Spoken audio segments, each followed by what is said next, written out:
Hi students, welcome to C. Aman Sembal classes. You know, every business, it has some legal form. It can be a sole proprietorship, it can be a partnership, it can even be a company. And the legal form that we'll be discussing today is partnership. So let's get started. You know, the first thing when we talk about partnership जो कि हमारे mind में आना चाहिए is कि एक partnership होती क्या है? What exactly is a partnership? So partnership is nothing but जब दो या दो से ज़्यादा individuals वो decide करते हैं कि हम लोग साथ में मिलके कोई business start करेंगे और उस business से derive होने वाले profits और losses को हम लोग आपस में share करेंगे. इन individuals को separately partners कहा जाता है and collectively they are known as a partnership firm. Now, like every other legal form, even a partnership is governed by some law. So like a company is governed by Companies Act 2013. A limited liability partnership is governed by Limited Liability Partnership Act. Similarly, a partnership is governed by the provisions of Partnership Act 1932, right? Now, जैसे हर एक legal form होता है उसको govern करने के लिए कोई ना कोई डॉक्यूमेंट होता है जो कि बताएगा what are its powers, what's going to be its limitations, उसकी स्कोप क्या रहने वाली है.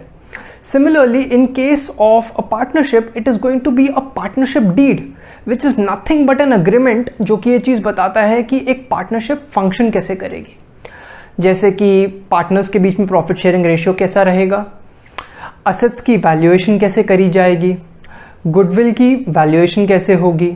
So these are just a few things which are being determined by the partnership deed regarding a partnership.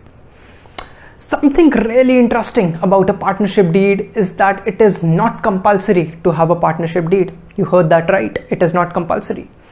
Similarly, it is also that it is not compulsory कि वो written में ही हो, वो oral भी हो सकती है, right?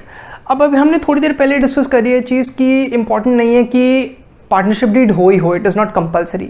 तो एक क्वेश्चन अराइज करता है ऐसे केस में कि अगर पार्टनरशिप डीड कंपलसरी ही नहीं है तो जब वो नहीं होगी तो एक पार्टनरशिप फंक्शन कैसे करेगी. जैसे अभी हमने कुछ चीज़ें डिस्कस करी, profit sharing ratio, valuation of assets and goodwill, ये सब कैसे डिसाइड होगा, how is it going to be functioning, I mean in case there is no partnership deed.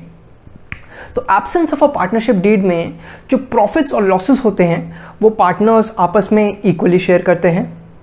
जो पार्टनर्स ने बिजनेस से किसी भी तरीके की ड्राइंग्स करी होती हैं, पैसा विड्रॉ किया होता है, उस पर यूजुअली पार्टनर्स को बिजनेस को कुछ इंटरेस्ट देना पड़ता है. ऐसे केस में वो इंटरेस्ट नहीं देना पड़ेगा.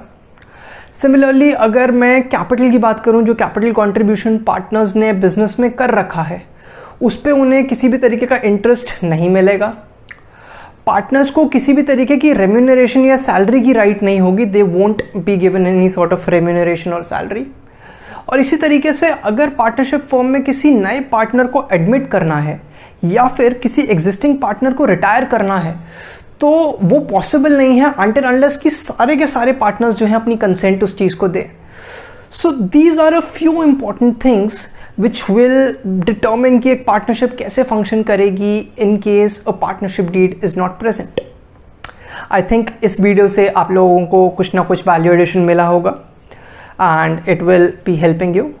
That's it from me. Thank you so much for watching. Until next time, bye bye.